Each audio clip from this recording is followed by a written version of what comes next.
entonces vamos a compartir la palabra del Señor. Vamos a... Esto es la pantalla. Acá.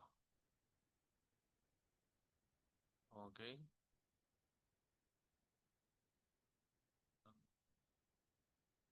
Me dicen si se ve o no se ve. Creo que no se ve. Vamos a ver la música. Ahí creo que sí. Eh, Vamos a sacar el audio que estamos compartiendo. Ya, creo que estamos. ¿Sí? ¿Me confirman si todos lo ven? Sí, sí, ¿Sí? sí. Perfecto. Ya.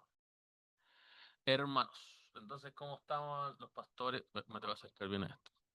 Como los pastores nos estaban enseñando, ¿verdad? Los miércoles nos están hablando de lo que son fundamentos, ¿verdad?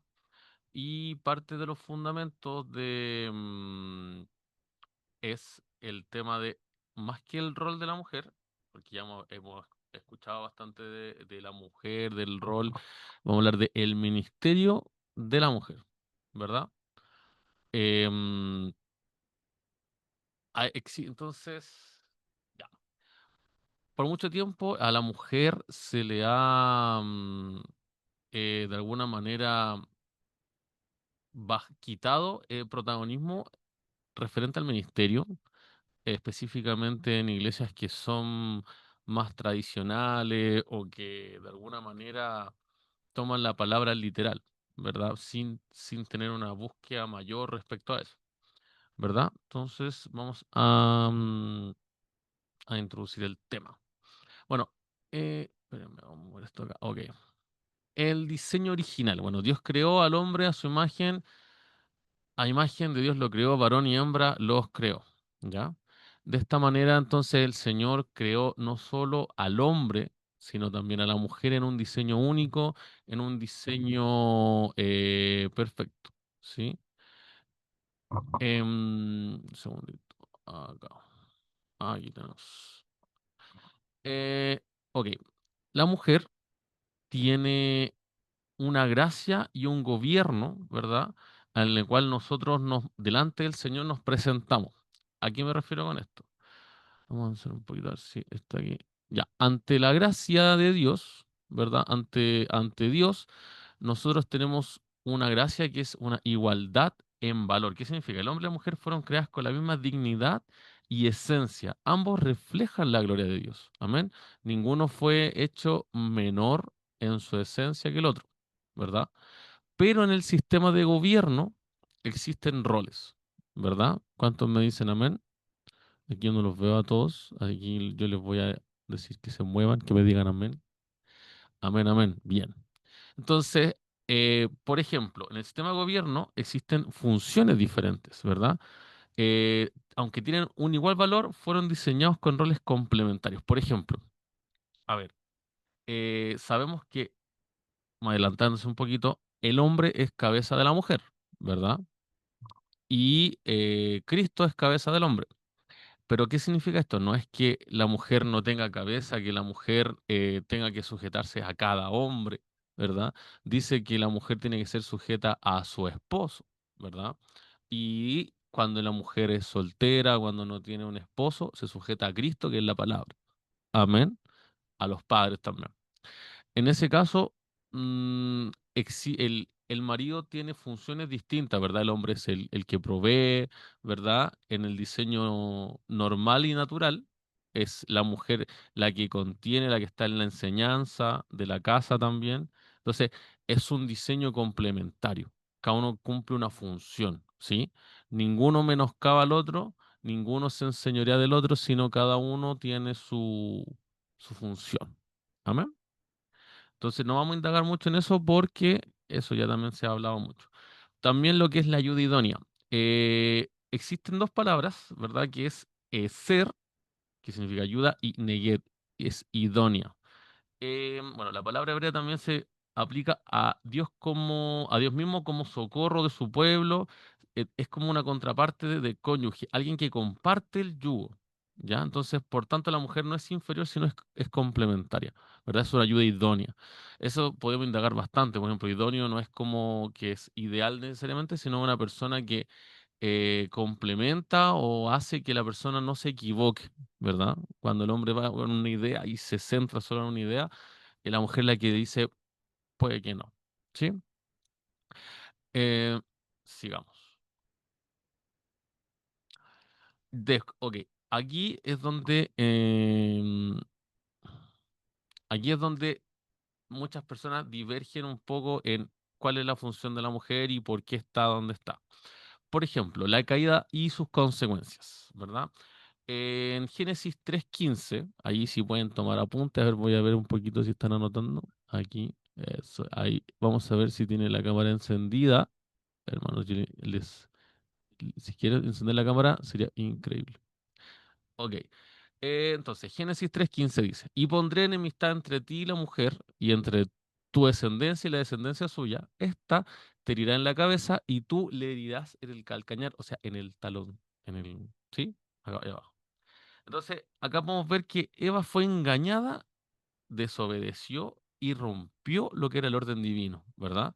Sabiendo que cuando hay una decisión en un hogar que está establecido, ¿verdad?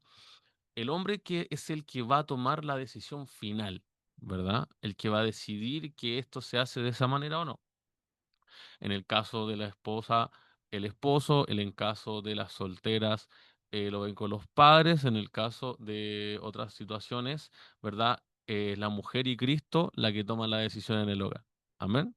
De esa manera se hace. Pero cuando la mujer se desobedeció sin consultar primeramente al varón y lo hizo de esa manera, se rompió el orden.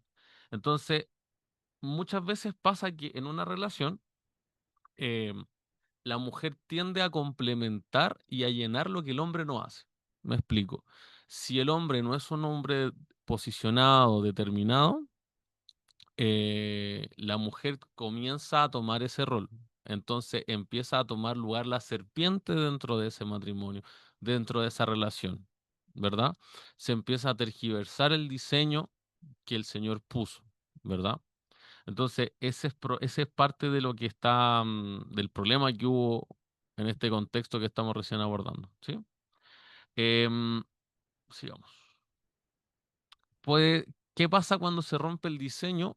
Existe un dolor en la maternidad, desequilibrio en el matrimonio, introducción, perdón, introducción de la dominación, abuso en las relaciones, cuando el hombre se enseñorea de la mujer, porque dice la Biblia que el deseo del hombre va a estar sobre la mujer, pero no es excusa para que el hombre abuse de su mujer, ni una dominación de la mujer sobre el hombre, ¿verdad? De un hombre tímido que no habla, la mujer tampoco se enseñorea de ese hombre, ¿verdad?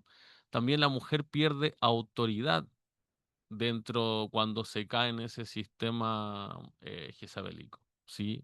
Que también puede ser para hombre y para mujer. Aquí no estamos diciendo, no, es que la mujer solamente puede caer en error. No. El hombre y la mujer cuando pierden el diseño, cuando caen en el error, es cuando pasa esto de la serpiente, ¿verdad?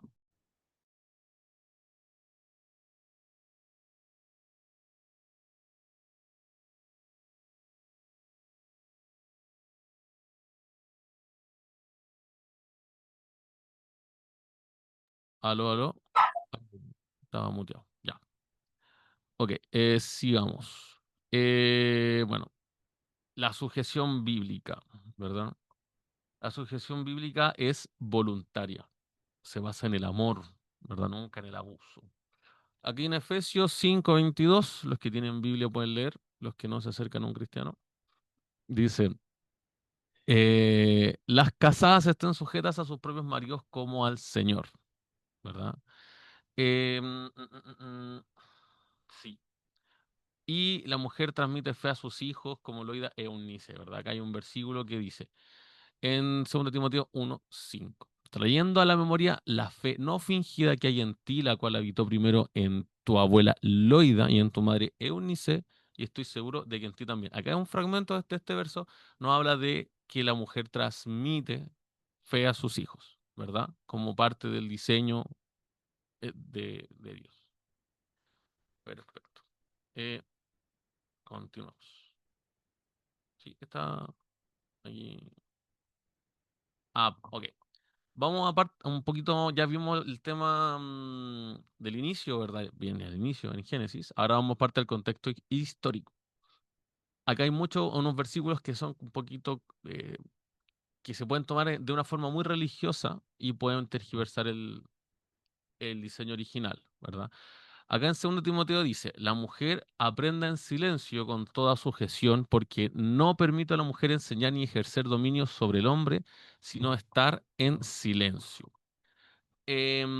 Acá podemos ver un versículo que algunas iglesias, personas toman, que dice, no, es que la mujer no puede hablar en la congregación, ¿verdad? Que la mujer no puede enseñar. Pero si nos introducimos un poco en lo que quiere decir esto, em, que aprende en silencio. Primero, la palabra silencio no es el que se callen literalmente, sino que aprenda con tranquilidad. Acá, si ustedes pueden ver, un, un número que aparece en silencio dice Jesugia, femenino de, ese número es de un diccionario que se llama Strong, ¿ya? Que es a cada palabra en la Biblia se le puso un número para poder ver el original de esa palabra. Amén. Entonces, a ver si me van entendiendo, vamos sus caritas. Sí, me dicen que sí, me dicen que sí. Yo estoy viendo aquí su cara de me perdí, me avisan nomás. Entonces, esa palabra tiene el número G2272, que significa sosegadamente. Ya, aquí yo le puse entre paréntesis, aprender con tranquilidad. Dentro de, vamos a un poquito aquí, a ver si, acá. Ok, Pablo no les permitía aprender, sino las animó, perdón, no les prohibió aprender, sino las animó a hacerlo. Estamos hablando de un tiempo cultural en la cual a la mujer no se le enseñaba a leer, no se le permitía entrar a la sinagoga, ¿verdad? Acá tengo un torpedito y les voy a leer un poquito. Dice, en la era judía de Galilea del siglo I, las mujeres no se les permitía salir de la casa sin un acompañante masculino, sentarse en el área principal de las sinagogas, estar en los terrenos del templo. No se les permitía hablar abiertamente con un hombre que no fuera pariente. Si un hombre llegaba a la casa, debían abandonar la habitación hasta que se fuera. En este caso, estamos hablando de un contexto en el cual la mujer no tenía una educación formal, ¿verdad? Entonces, ¿qué pasa cuando llega Jesús y les dice, y tiene discípulas, ¿verdad? Las mujeres no se sentaban a los pies de los maestros a aprender. Entonces, una mujer que llega a un lugar donde no podía entrar antes y no tenía un conocimiento formal, ¿qué hace? Preguntar. Pero el problema de acá es que las mujeres preguntaban cuando estaba la prédica. Imagínense que tenemos 20 minutos para hacer una enseñanza, ¿verdad? Y aparte de eso, eh, las personas, habían mujeres que no entendían qué hacían, le preguntaban al varón y que interrumpían mucho lo que era y había un murmullo, ¿verdad?, que interrumpía la prédica, entonces no se permitía aprender. Entonces, no, Pablo no está haciendo que las mujeres en sí se callen, sino que hay un desorden tal en la iglesia que necesita que por ese momento las mujeres aprendan sosegadamente, ¿verdad? Que si tienen duda, como cuando uno va al colegio y le digan, anote su pregunta, al final de la clase vamos a ver todas las preguntas, porque si entre todos hablamos no nos entendemos, ¿sí? Acá vamos a continuar.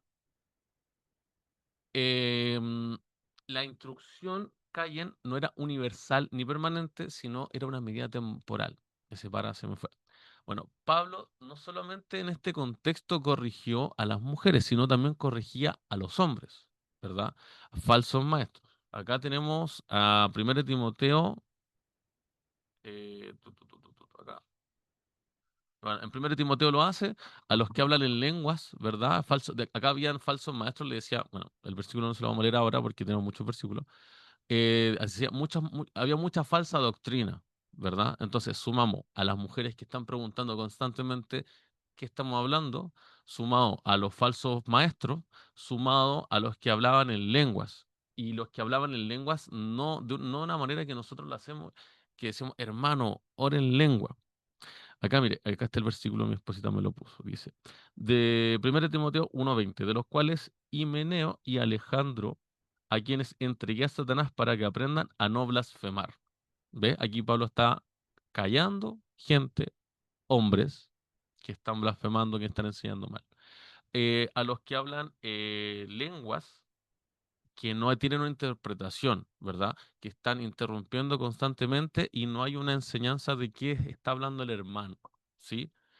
Entonces no era el problema que hablar en lengua, sino que hablara tanto en lengua, estaba interrumpiendo el culto y nadie entendía nada. Entonces, mucho ruido, mucho desorden. Dice, ¿qué hay pues, hermanos, cuando os reunís? Cada uno de vosotros tiene salmo, tiene doctrina, tiene lengua, tiene revelación, tiene interpretación, hágase todo para la edificación, ¿verdad? Vamos a ver. Pablo defendió el orden de la iglesia, no la exclusión del ministerio femenino, ¿sí? Aquí podemos ver que Pablo era un defensor del buen orden de la iglesia, de que se entendiera lo que se está predicando. ¿Sí? Em, ok, en 1 Corintios 14, 27 dice, si habla alguno en lenguas extrañas, que sea esto por dos, a lo más tres y por turno y uno interprete. Si no hay intérprete, calle en la iglesia y hable para sí mismo y para Dios. ¿Verdad? Pablo callando hombres. Y acá habla, claro, obviamente habla de los que entregó a Satanás. Entonces, vuelvo a decir esa frase.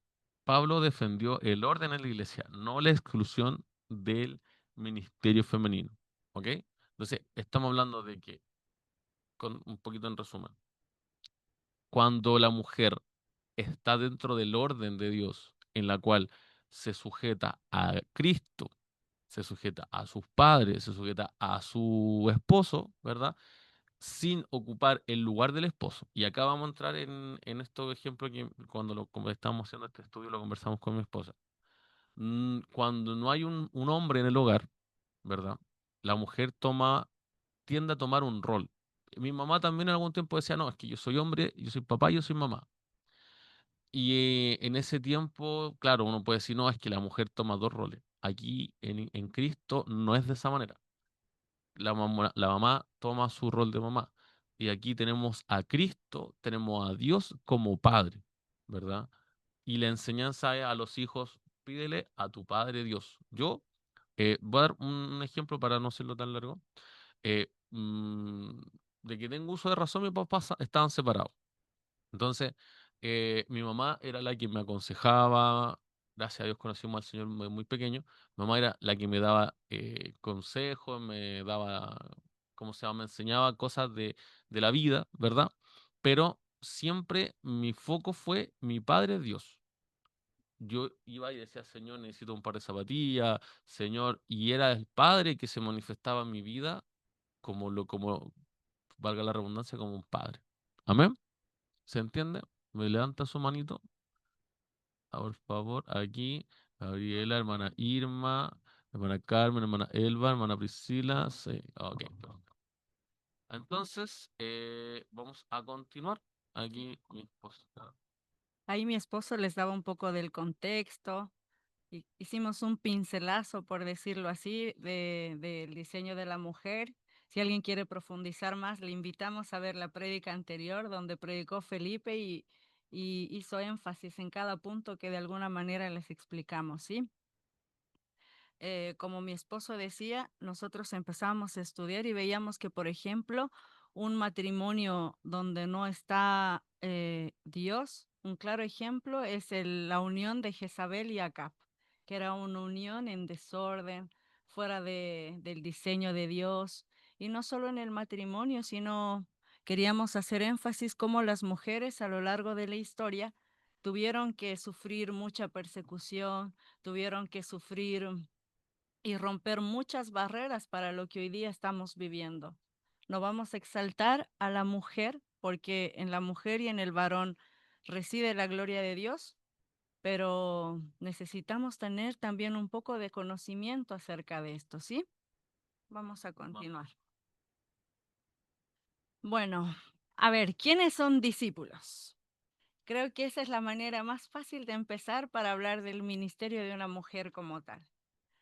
En la palabra dice en Lucas 14:33. Así pues, cualquiera de vosotros que no renuncia a todo lo que posee no puede ser mi discípulo. Ahí tenemos el primer requisito para ser un discípulo del Señor.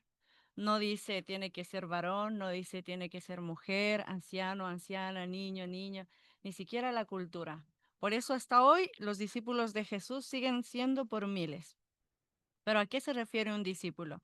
Es aquel que renuncia a todo, porque el Señor no hace acepción de personas. ¿Me pasa a la siguiente, por favor?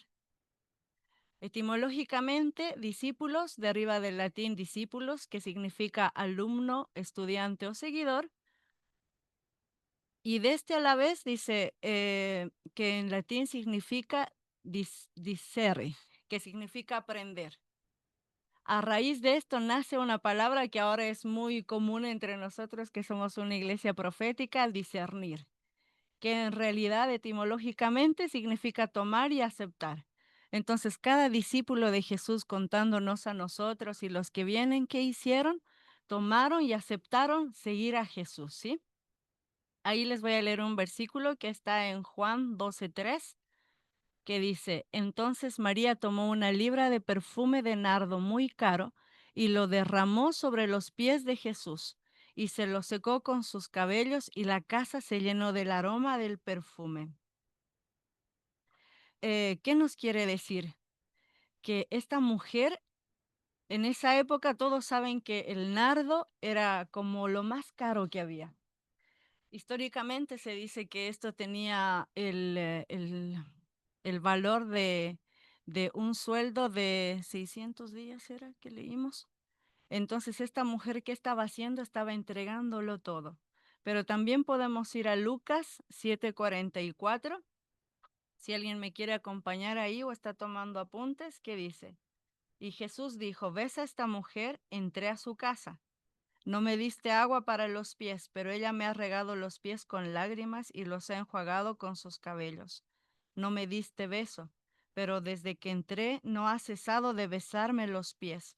No ungiste mi cabeza con aceite, pero ella me ha ungido los pies con perfume. Entonces, ¿qué vemos en esta imagen? Que esta mujer demostró que primero algo tuvo que revelarse a su corazón.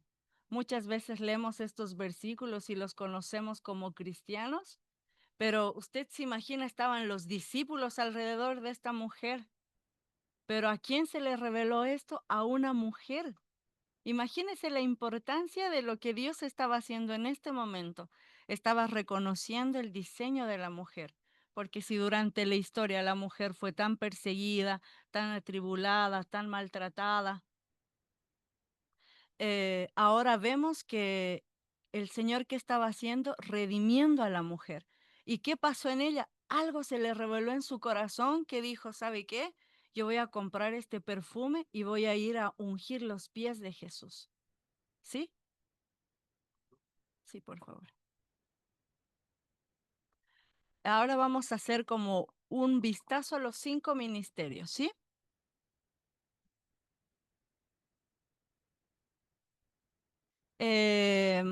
¿Cuántos saben acerca de los 5 ministerios, hermanos? Yo creo que todos sabemos un poco. También hay un estudio, les recomiendo que haga una retroalimentación de las prédicas que estamos aprendiendo actualmente. Bueno, los ministerios de Jesús son carismas, son dones. Nosotros vamos a dar un pincelazo, pero quisimos poner como a ejemplos de mujeres que ejercieron el ministerio, tanto como en el Antiguo Testamento como en el Nuevo Testamento. Actualmente, como explicaba mi esposo, a raíz de ese versículo que se habla en Timoteo, todavía hay muchas personas que creen que la mujer no puede ejercer un ministerio, que puede ser profesora de la escuela dominical, pero no puede ser pastora, no puede ser profeta, no puede ser apóstol. Pero a la luz de la palabra vemos que todo es totalmente diferente, ¿sí?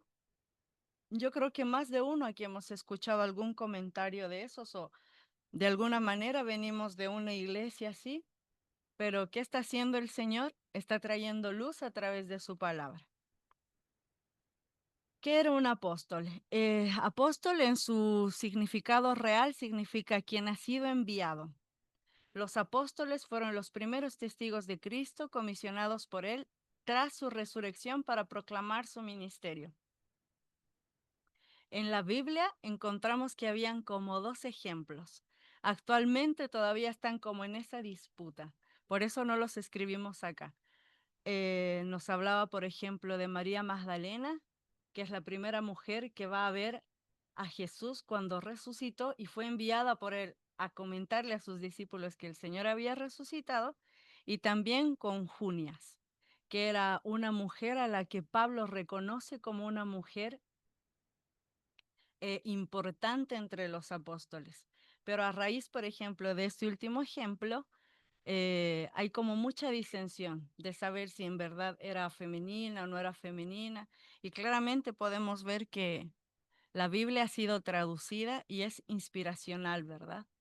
Pero también durante muchos años se siguieron tradiciones, así que preferimos no hacer eso, les dejamos eso como tarea. Bueno, como profeta, ¿quién es una profética? A ver, ¿cuántas tenemos el llamado profético acá? Levanten la mano porque la estamos viendo. Creo que muchas, ¿verdad? Ya, ¿qué hace? ¿Cuál es el rol de una profeta? Dar dirección, muchas veces recibe la revelación del corazón de Cristo, las profetas direccionan, también ejercen como juezas, siempre tienen que estar guiadas por el Espíritu Santo. Cada uno de los ministerios guiados por el Espíritu Santo. Y escogimos el ejemplo de Débora. ¿Quién era Débora? Una mujer casada. En la Biblia nos habla que ella era una mujer casada, pero que en un momento de la historia el pueblo tenía que ir a pelear. Entonces las voy a llevar a Jueces 4:4-9, ¿sí? Que dice, en aquel tiempo, Débora, profetisa y esposa de Lapidot, juzgaba a Israel. ¿Qué hacía? Ya estaba ejerciendo como profetisa. Ella solía sentarse bajo la palmera, entre Ramá y Betel, en la región montañosa de Efraín. Y los israelitas subían a ella para pedir justicia. Ella mandó a llamar a Barak, hijo de Abinoam, de Sedef Neftalí, y le dijo, el Señor, Dios de Israel, ha ordenado, ve y marcha al monte Tabor, y toma contigo 10,000 hombres de las tribus de Neftalí y Zabulón. Yo haré que Sísara, comandante del ejército de Javín, con sus carros y su infantería, salga a tu encuentro junto con el río Sison, y te lo entregaré. Entonces Barak le respondió, si vas conmigo, iré, pero si no vas conmigo, no iré. ¿Qué vemos hasta acá? El claro ejemplo de que tal vez en ese momento de la historia, Barak no estaba posicionado. Porque Dios, ¿a quién estaba llamando? A Barak, ella estaba haciendo de puente, de entregar el mensaje, diciéndole, el Señor te ha ordenado. Pero a raíz de esto, ¿qué pasa? Dice, ella respondió, iré contigo. Sin embargo, el viaje que vas a emprender no será para tu honra ni para tu gloria, porque el Señor entregará a Sísara en manos de una mujer. Entonces Débora se levantó y fue con Barak y Sedes. ¿Y cómo terminó esta historia? Vencieron a Sísara. Pero la gloria, ¿para quién vino? Para la mujer. Acá podemos ver dos puntos re importantes. Una vez más, los varones necesitaban tomar su lugar. Entonces, hoy día tal vez estamos luchando una batalla que también se luchó antes. Sin embargo, ¿qué hizo el Señor? Honró a la mujer. ¿Y qué vemos? Que en el Antiguo Testamento Dios, el Espíritu Santo, ya estaba honrando y levantando un ministerio en las mujeres. Porque actualmente podemos escuchar muchos argumentos que dicen que la mujer fue redimida cuando llegó Cristo. Sin embargo, vemos en la palabra que el Señor ya estaba haciendo algo ahí. ¿Sí? En el siguiente, por favor. El siguiente, no, evangelista, me falta más. Ahí, sí, evangelista. ¿Cuál es el rol de un evangelista? Yo sé que aquí hay algunos que tal vez están sin cámara, pero ahí están. Un evangelista que hace, predica el evangelio y trae las almas a Cristo. Gracias a su testimonio, muchos pueden ser convencidos. Generalmente los evangelistas, ¿en qué se mueven? En milagros y sanidades. Muchos de ellos tienen la gracia de mover multitudes, ¿sí? Un ejemplo claro que encontramos es la mujer samaritana. Si me acompañan a Juan 4:28, dice así. Entonces la mujer dejó su cántaro y fue a la ciudad y dejó a los hombres y dijo a los hombres, venid, ved a un hombre que me ha dicho todo cuanto he hecho. ¿No será este el Cristo? Y vamos un poquito más adelante y dice, y muchos de los samaritanos de aquella ciudad creyeron en él por la palabra de la mujer que daba testimonio. Si ustedes se leen toda la historia del relato de esta mujer, ¿cómo era? Primero no era judía. ¿Y qué hizo el Señor? Rompió ya esa estructura. Porque como nos explicaba mi esposo, las mujeres ni siquiera podían acercarse al templo, no podían hablar con varones de frente. Cuando llegaba un varón a una casa, dice que las mujeres tenían que salir inmediatamente de esa habitación. Pero ¿qué hizo Jesús? No solo se acercó a ella, no solo redimió su pasado, porque ella dice dejó el cántaro, que significa que estaba dejando su vida pasada y estaba corriendo a decir que conoció al Cristo. Y en la Biblia dice que todo Samaria se convirtió. Si hablamos tal vez de, de un evangelismo eficaz, podemos poner como ejemplo a la samaritana, porque todo Samaria se convirtió al Señor. ¿Y qué eran ellos? Eran un pueblo gentil, pero ese día conocieron a Jesús. Ahora sí, ahora. El siguiente ministerio, el pastoral. Eh, el ministerio pastoral se caracteriza porque dichas personas que tienen ese llamado cuidan, alimentan y buscan proteger el rebaño del Señor. Un claro ejemplo de lo que vemos acá en Priscila y Aquila. ¿Quiénes eran ellos? Un matrimonio que servía al Señor y se ve muy claramente cómo Priscila tenía estos rasgos pastorales. Vamos a la palabra en Hechos 18, 24 al 26, que dice así. Y llegó a Éfeso un judío llamado Apolos, natural de Alejandría, el cual era elocuente y poderoso en las escrituras.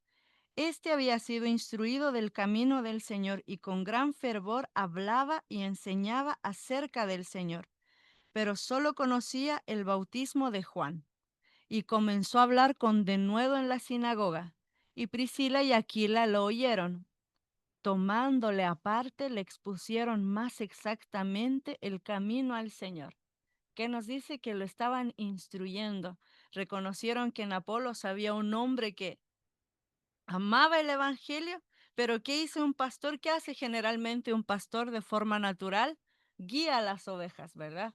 Las guía, las alimenta, las lleva a pastos frescos. Y eso es justamente lo que hicieron ellos. Claro que sí. Aquí, hermanas, estamos hablando, hermanas y hermanos, aquí estamos viendo lo que es los ministerios, ¿verdad? Pero quizá alguna de ustedes dice, pero es que yo no soy evangelista, perdón, no estoy predicando en ningún lado. Cada uno tiene un ministerio en su casa también, ¿verdad? Cada uno es pastor en su casa, cada uno es evangelista en su trabajo, ¿verdad? Cada uno es maestro, es profeta entre sus amigos, ¿verdad? Entonces, no es que necesitemos que no, alguien nos venga a poner la mano encima, a ungir, sino que nuestra misma vida habla de esto. Amén. Y aquí, como estamos exponiendo el ministerio de la mujer, cada una tiene, debemos, cada uno de nosotros también, interiorizarnos y saber que Dios quiere usar a cada uno de nosotros, ¿verdad? Así que eso. Sí, amén. Como decía mi esposo, estamos mencionando ejemplos de mujeres que ya estaban ejerciendo el ministerio, ¿sí? Ahora vamos con el ministerio magisterial, que son los maestros. ¿Qué hace un maestro? Enseña la palabra y afirma la doctrina. ¿Cuál es la perfecta doctrina? Es Cristo. Un claro ejemplo es Loida y Eunice. ¿Quiénes eran estas mujeres? En esta carta Pablo le está escribiendo con mucho amor a Timoteo, que era su discípulo. Está en 2 Timoteo 1:5 y dice, recuerdo tu fe sincera e incondicional, la entrega total de tu ser a Dios en Cristo con confianza plena en su poder, sabiduría y bondad. Una fe que primero habitó en tu abuela, Loida, quien nos enseñó, y tu madre Eunice. Y estoy seguro de que también está en ti. Esto le está diciendo a Timoteo. Imagínense el rol tan lindo que tenemos las mujeres. Somos quienes podemos gestar a nuestros hijos, ¿verdad? Los varones nunca van a experimentar esa sensación, que es la maternidad. Pero acá vemos un claro ejemplo de cómo, aún en el hogar, como dijo mi esposo, uno puede desarrollar ese ministerio. Es como si, no sé, el pastor Pablo le esté escribiendo a Joaquín en la casa de la Pri y de mi hermana Edita, que le esté diciendo el pastor Pablo: yo sé que en ti, Joaquín, existe una fe pura, como la que había en tu abuela Edita y en tu madre Priscila. Porque ¿qué vemos? Que se está criando un legado. Ese es el poder que hay en las mujeres, hermanas. Como nosotras podemos criar para bien a nuestros hijos, también en nosotras está la responsabilidad de tal vez no ser sabias en la casa. Y así también con los varones, pero aquí hay un ejemplo hermoso de legado y de una fe honesta que estaba pasada desde la familia. Y Pablo reconocía eso con amor. Podemos continuar.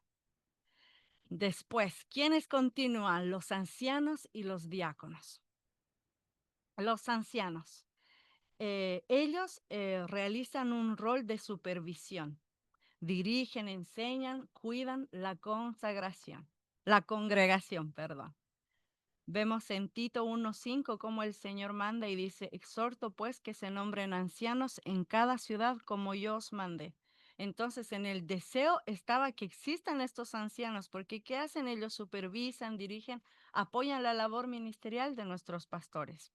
En 1 Pedro 5:2 también dice: apacentad la grey de Dios que está entre vosotros, cuidando de ella. ¿Qué es lo más valioso para el corazón del Padre? Sus hijos. Es muy valioso el pueblo del Señor. Nosotros ahora como pueblo de Dios somos muy valiosos. Por la necesidad de este pueblo de Dios, el Señor establece estos ministerios. Y así como en un inicio mi esposo nos enseñaba, el Señor establece un sistema de gobierno. Es como un ejército, hermanos. En un ejército hay un capitán, hay los subordinados y hay ahí una jerarquía diseñada. En la iglesia el Señor hizo lo mismo. Por eso hay una diferencia que mi esposo explicaba. El sistema de gobierno donde nosotras no podemos ser superiores al varón, pero cuando estamos bajo la gracia, ahí sí hay una igualdad, pero en autoridad es diferente, ¿sí? Y continuamos con los diáconos. Acá tenemos a nuestra diácono Priscila. ¿Cuál es la labor de los diáconos? Su función es atender las necesidades prácticas: ayuda social, administración, logística, para que los pastores y maestros puedan enfocarse en la enseñanza y el cuidado espiritual. ¿Y dónde vemos eso en la palabra? En 1 Timoteo 3:8-10, que dice: asimismo, los diáconos sean honestos, no de doble ánimo, no codiciosos de ganancias deshonestas, guarden el ministerio de la fe con buena conciencia. ¿Qué características buscó el Señor para levantar diáconos?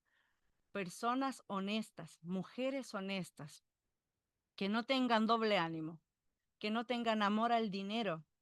Y dice que guarden el misterio de la fe, que guarden la fe en sus... Esas características tenían que tener. Y también en Hechos 6:6 nos dice: y presentaron a estos 7 delante de los apóstoles, y orando les impusieron las manos. Cuando los apóstoles ejercieron estas funciones en medio del pueblo del Señor. ¿Y qué ejemplo tenemos de... Ay, nos quedamos en... acá, perdón. De diácono en la Biblia. Una mujer llamada Febe. Vemos en Romanos 16 que nos hablan de ella. Mira, dice: os recomiendo además a nuestra hermana Febe, la cual es diaconisa de la iglesia en Cencrea, que la recibáis en el Señor, como es digno de los santos, y que la ayudéis en cualquier cosa que necesite de vosotros, porque ella ha ayudado a muchos y a mí mismo. Vemos cómo la mujer estaba siendo reconocida, ¿no? no solo por su obra, que todas las mujeres hacemos obras santas, sino porque en el corazón del Padre ya estaban ejerciendo también un rol ministerial. Pero ¿qué había también en la Biblia? Existían líderes. ¿Y cuál es la función de los líderes? Que aquí hay más líderes todavía. Que dice, los líderes pueden ser coordinadores de grupos pequeños, grupos grandes, evangelistas locales, trabajan en apoyo de los pastores, ancianos y diáconos, extendiendo el ministerio a diferentes áreas de la iglesia. Un ejemplo claro encontramos en Miriam. ¿Quién era Miriam? Era la hermana de Aarón y de Moisés. Y leemos en Éxodo 15 que dice así, entonces Miriam, la profetisa, hermana de Aarón, tomó un pandero en su mano, y todas las mujeres salieron tras ella con panderos y danzas. Y Miriam le respondía, cantad a Jehová porque en extremo se ha engrandecido, ha echado en el mar al caballo y al jinete.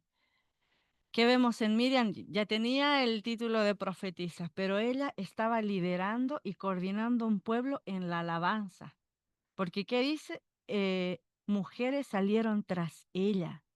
Entonces, que ella estaba dirigiendo la alabanza, dirigía el canto, su danza, inspirados en la revelación y la guía que recibía del Espíritu Santo, ¿sí? Eh, ¿Sí, amor?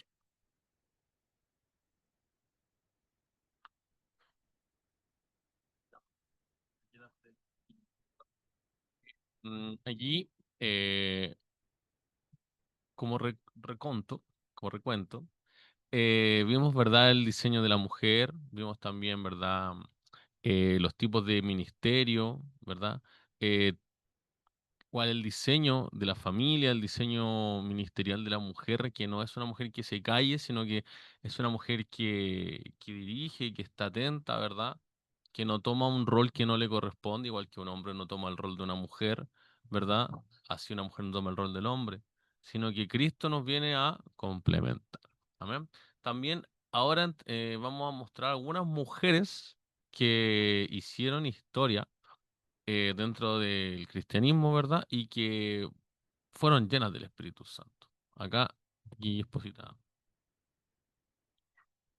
Como decía Cami, tal vez usted dice como hermana, como hermano, pero eso era en la Biblia, estaba Jesús ahí, ese tiempo era otro. No, creo que las mujeres en esa temporada tuvieron que enfrentar muchas más cosas de las que estamos enfrentando hoy día.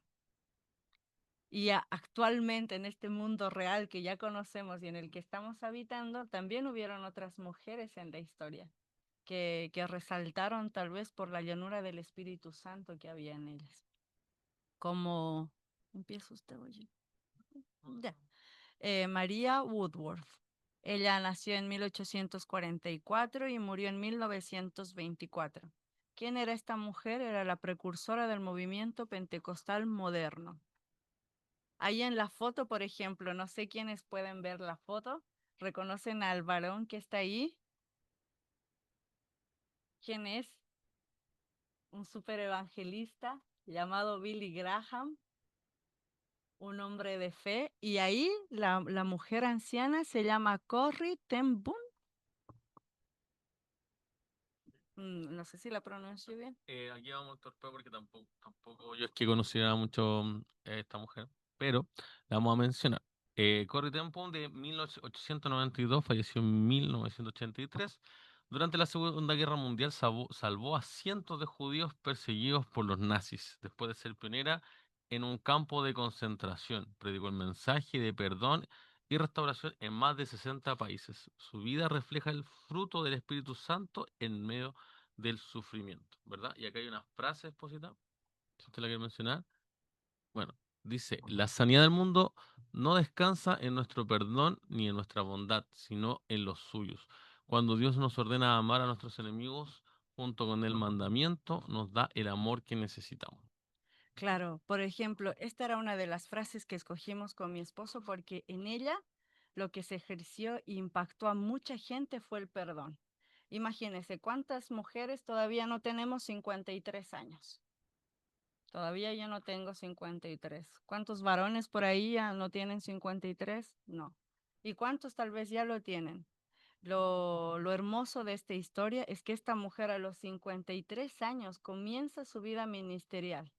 ¿Cómo? Porque esta mujer fue llevada a los campos de concentración junto a los judíos. Y ella en los campos de concentración juntaba a la gente a orar.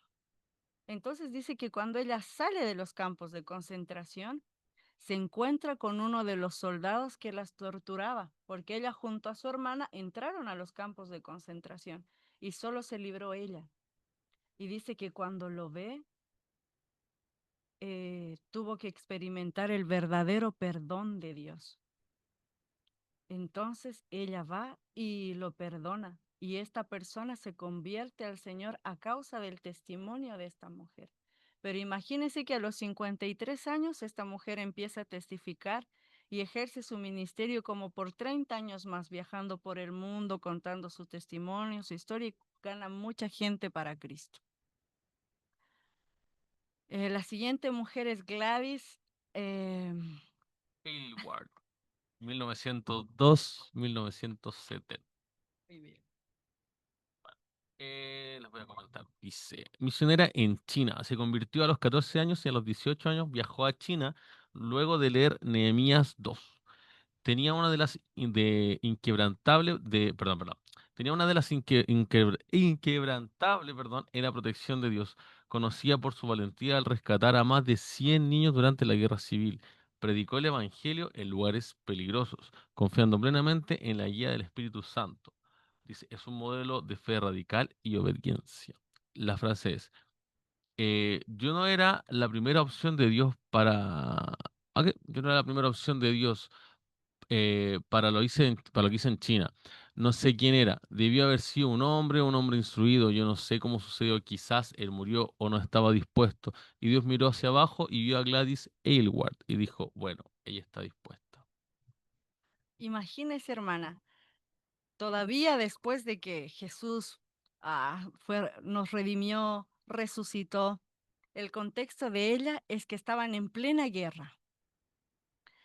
Y nadie creía en su llamado. Tenía 14 años y ella tenía hambre por ir a ganar almas para el Señor. Entonces ella, ¿qué hace? Empieza a trabajar y junta cada moneda porque nadie quería apoyarla para ir a China. Ella decía que en su intimidad entraba y Dios le hablaba de China y cuando se lo contaba a un pastor, a alguien le decían que no, que estaría muy loca por la guerra que había en ese tiempo. Entonces, ¿qué hace ella? Junta ese dinero, a los 18 años termina de juntar ese dinero para su pasaje y pasa muchas peripecias hasta llegar. Entonces ella menciona cómo muere también a su deseo de maternidad, porque en un momento ella no sabe si va a vivir o no va a lograr sobrevivir en medio de lo que está aconteciendo, porque ella entraba a lugares muy peligrosos guiada por el Espíritu Santo. Entonces ella le entrega ese sueño de ser madre al Señor y el Señor le tiene una sorpresa enorme que en medio de cómo la dirigió en China, ella va a rescatar a más de 1.000 huérfanos chinos. Entonces dice que ella cruzaba las fronteras, los trenes, los rieles con más de 100 niños y todos la decían mami. Entonces no solo vemos una historia de fe radical porque ella decía, Dios nos va a proteger y alimentaba en medio de la guerra a más de 100 niños. Yo le invito a que vea una película, también hay un documental de ella donde menciona esta fe radical y como en el contexto cultural de China todavía hay estos como, ¿cómo se dice?, persecuciones, menosprecios al rol de la mujer, en ese entonces era más fuerte todavía. Por eso ella dice esa frase, ¿no? Seguro Dios llamó a un hombre, como él no le hizo caso, me miró y me llamó a mí. Y abajo tenemos a Catherine Kuhlman, que yo creo que todos hemos escuchado de ella, es una mujer hermosa. Todavía podemos comer de sus frutos a través de Benny Hinn. Ella es una pionera en el mover del Espíritu Santo, que también pagó un alto precio por todo lo que hasta hoy vivimos acerca de ella. Eh, y no, ¿qué podemos hablar de ella? Se movía en sanidades, tenía una sensibilidad tan grande del Espíritu Santo que muchas veces sus reuniones solo eran de adoración. Y la gente pasaba adelante directamente a testificar. Algo hermoso que también hace ella en esa época, entre 1907 y 1976, es que Oral Roberts, que también yo sé que hemos escuchado de él, es contemporáneo de ella. Oral Roberts, un hombre evangelista, y ella honraba ese manto e iba a escuchar sus carpas de evangelismo, y él también lo honraba. Entonces escogimos esta frase para reconocerla. No tengo el poder de la sanación. Nunca he sanado a nadie, sepan eso. Soy absolutamente dependiente del poder del Espíritu Santo, del poder de Dios. Creer en milagros significa que tenemos que creer en Dios. Algo que ella siempre sostenía era que alguien que cree en Dios es imposible que quede igual. Y decía, si tú crees en Dios y sigues igual, es que no has conocido todavía al Señor. Y hasta hoy día podemos escuchar y seguir leyendo testimonios de sanidad. Algo hermoso, por ejemplo, que yo la amo mucho es porque ella llevó el avivamiento a Bolivia. Cuentan cómo ella hacía campañas evangelísticas gigantes. Ella tampoco fue como madre, tiene hijos biológicos, pero entre tantas campañas, los lugares no abastecían para lo que era ella, y cuentan cómo este hombre boliviano, que era un médico curioso que fue a escuchar algo de estas prédicas de esta mujer que sanaba, compró una silla plástica, se puso en la calle a escuchar porque sacaban como parlantes para que la gente escuche en las calles. Imagínense cómo era el avivamiento, hermanos, algo así vamos a vivir, no sé cómo va a ser. Y este hombre escucha eso, recibe esa impartición y se va a Bolivia y lleva este avivamiento a Bolivia. Entonces, cuando explota el avivamiento en Bolivia, él empieza a mandarle cartas a Catherine Kuhlman y ella lo presentaba como su hijo boliviano, porque ella reconocía que, claro, fue impartido por él y él la honró. Entonces, muchas veces se leía cartas de él donde lo presentaba y decía, yo tengo un hijo en Latinoamérica, en Bolivia.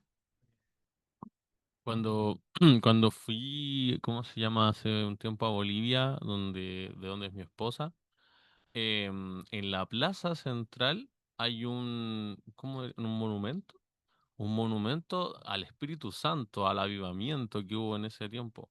Entonces, increíblemente que llegó la influencia del Señor que usó a esta mujer hasta en la plaza central de una ciudad que se conmemore al Espíritu Santo.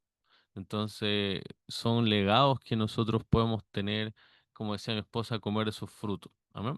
Y creo que nos queda una persona más. Bueno, en verdad hay muchas, pero tomamos a Heidi Baker, que actualmente ella está viva, hermanos. Vaya a escuchar sus prédicas, sígala en sus redes, aliméntese de esta mujer llena del fuego del Señor. Actualmente sirve con su esposo Ronald Baker, son misioneros en Mozambique, es directora ejecutiva de Iris Global. ¿Qué es Iris Global? Es una fundación que a nivel mundial tiene como más de 1000 iglesias. Esta mujer conoce al Señor, ella tenía una vida muy acomodada, muy cómoda financieramente, pero renuncia a esto, se casa con su esposo muy joven y escuchan el llamado misionero del Señor. Sin embargo, dice que tras 10 años de estar sirviendo en África, en India, yendo a lugares, ellos se encontraban muy cansados. Ella se había enfermado muchas veces y con lo último que les quedaba porque vendieron una de sus cámaras, estaban dispuestos a renunciar al ministerio y viajan a una conferencia de Randy Clark, donde actualmente están nuestros pastores. Entonces, estaban viviendo el avivamiento en Toronto, hermanos. Y Randy Clark empieza a entregarle una palabra profética a ella. Y él dice que había una misionera que Dios le está entregando Mozambique y que ella iba a resucitar muertos, devolver la vista a los ciegos, sanar a los sordos. Y cuenta que ella, cuando recibe esta palabra, fue, salió embriagada de ese lugar, porque en ese momento estaban viviendo el avivamiento en Toronto. Tenemos muchas tareas, vayan a leer o véase prédicas del pastor Pablo, que él siempre menciona esto, que esta mujer estaba borracha del Espíritu Santo por 3 a 5 días. Ni siquiera podía ir al baño. Su esposo la llevaba. Mire la llenura del Espíritu Santo que experimentó y los frutos se ven, porque ella se mueve en la resurrección de muertos, algo hermoso que ella toma y nos enseña mucho como familia, que la seguimos bastante, es que ella siempre habla de la reforma del Espíritu Santo. ¿Y qué es la reforma, hermanos? Cuando el Señor viene a cambiar hasta pensamientos en nuestra cabeza culturales, porque ella no cree en los hogares de huérfanos, no cree en la rehabilitación de adictos, sino, ¿saben cómo ella abre fundaciones o casas hogar? No se las llama la casa del pan, porque ahí va mucha gente hambrienta. La llama la casa de Abigail, porque Abigail significa amada por el Padre. Y les cambia de nombre porque ella dice, nosotros como pueblo de Dios necesitamos también cambiar esta mentalidad y vivir conforme a la cultura del cielo y profetizar. Y escogimos esta frase que dice así, las bienaventuranzas son la receta de Dios para el avivamiento, son un retrato y una descripción de Jesús. Si caminamos como Jesús caminó, seremos bendecidos. Necesitamos ser amantes, entregados a Él, a andar en los caminos que Él anduvo y a seguir su sermón del monte como instrucciones para su caminar cristiano.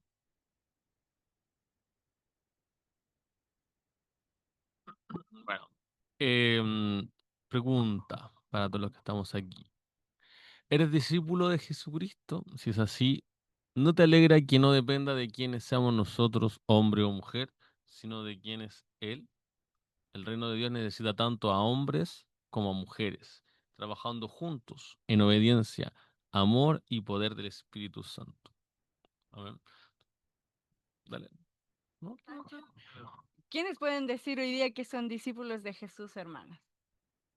¿Quiénes hemos entregado todo al Señor o todavía nos falta y estamos muy desafiados? Personalmente con mi esposo nos desafió mucho preparar este tema, pero no solo porque es una gran responsabilidad y privilegio, sino por el hecho de que mientras más estudiábamos, menos calificados nos encontramos. Y yo creo que todo empieza por el simple llamado de aceptar seguir a Cristo. No es solamente una oración de repetir y decir, sí, acepto a Jesús en mi corazón, sino un cambio de vida en nosotros. Y como leímos a través de su palabra, el Señor vino a redimir y en la palabra también dice que su Espíritu Santo se derramará sobre toda carne. Entonces, ya es tiempo de romper con estas ambigüedades, estas ideas en nuestra alma y caminar como lo que Dios ha hablado. Yo creo fielmente que si la mujer ha sido tan maltratada, por decirlo así, durante tanto tiempo, aún culturalmente, cuando las mujeres no tenían derecho al voto, y demoníacamente Satanás levantó a un grupo de mujeres que están impartiendo esta idea del feminismo, desvalorizando al varón. Creo que como Iglesia de Cristo no solo necesitamos estos fundamentos para nosotros, sino para volver a este diseño original. En mí está la responsabilidad como esposa, como madre, de que vaya al Señor para que mi corazón sea sanado. Y si yo como mujer soy sanada, mi generación es sanada, porque vimos que las mujeres imparten y así también en los varones. Sí, la manera en la cual la mujer toma su lugar no va desde el odio, no va desde el reclamar un lugar que siempre han tenido, que es en el corazón del Señor. Sí, el domingo pasado, eh, así un comentario muy rápido, vi en el espíritu como el Señor ponía una corona en una mujer. Y lo que yo veía en esa persona era que Dios estaba levantando a esa persona en lo natural, en lo espiritual. Y así también lo está haciendo en cada uno de nosotros. Y si alguno de mis hermanas en algún momento se han sentido que no tienen un lugar, ¿verdad? O se han sentido que han sido pasadas a llevar, no va a salir esto solo con una oración, ¿sí? No va a salir solo con una administración, sino con una renuncia de parte de cada uno de nosotros al orgullo, a la altivez. En un matrimonio, por ejemplo, las cosas no se arreglan desde el odio, ¿verdad? Con mi esposa igual hemos tenido diferencias y la única forma en que hemos avanzado ha sido desde el amor, desde la oración, desde la comprensión, desde el ceder. Y así las mujeres, hermanos, hermanas, casadas, solteras, su lugar no se toma desde el odio, sino desde el amor a Cristo. Amén. Entonces, oremos. Amén. Sí, y decir también que tomamos este lugar que hablaba mi esposo, no desde la victimización, yéndonos al otro extremo. Tanto varones como mujeres, hoy día que hemos recibido esta palabra, tenemos la responsabilidad en nuestro espíritu de ejercerla. Porque un día los varones van a ser padres, van a ser esposos, y si ya lo son o no lo son, siempre van a estar relacionados o cerca a alguna mujer, sea su mamá, sea su tía, sea su amiga, compañera de trabajo. Entonces, en nosotros como Iglesia de Cristo está el honrar el diseño del Padre. Y este diseño del Padre, ¿de qué habla? De roles para el varón, roles para la mujer y también cómo este orden divino es en el que debemos caminar para que el reino de Dios sea manifestado, ¿sí? Entonces, yo creo que ahora vamos a orar. Sí, sí puede cortar esto. Mm, No sé si tienen alguna duda, algo que comentar en el grupo antes que empecemos a orar. Si alguien tiene alguna duda, tiene un minutito para compartirla y podamos eh, conversar sobre eso. Pero, eh, Si no, igual tenemos el material para compartirlo sí, por escrito. A ver, dice, así es, la familia tiene que estar bien cimentada, amar y perdonar, y tus hijos verán lo hermoso que Dios hace en la familia porque serán el reflejo del diseño de Dios. sí, Amén. amén. Todo súper, gracias, Angie. Eh, Amén. ¿Puedo orar? Amén. Eh,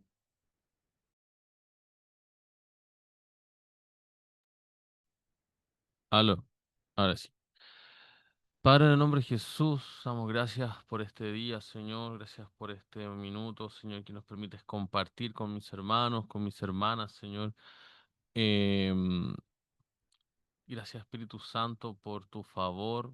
Gracias, Señor, porque hoy nos hablaste, Señor, a través de nuestra boca, Señor, nos mostraste el lugar que la mujer tiene, Señor. Y yo, como hombre, Señor, representando a mis hermanos, eh, pedimos perdón, Señor, si no hemos dado el lugar que les corresponde, Señor, si no hemos valorado sus profecías, su enseñanza, Señor, si en algún momento como hombres, Señor, nos hemos puesto en un lugar de soberbia, de altivez, Señor, más que por algo que somos, quizás por la inseguridad, Señor. Oro por mis hermanas, Señor, para que ellas puedan verse a sí mismas, Señor, como tú las ves, como amadas, como hijas amadas, como esposas, Señor, porque tu amor es el que viene a llenar el corazón, tu amor es el que viene a sanar, tu amor es el que viene a llenar y a completar el diseño perfecto, Señor.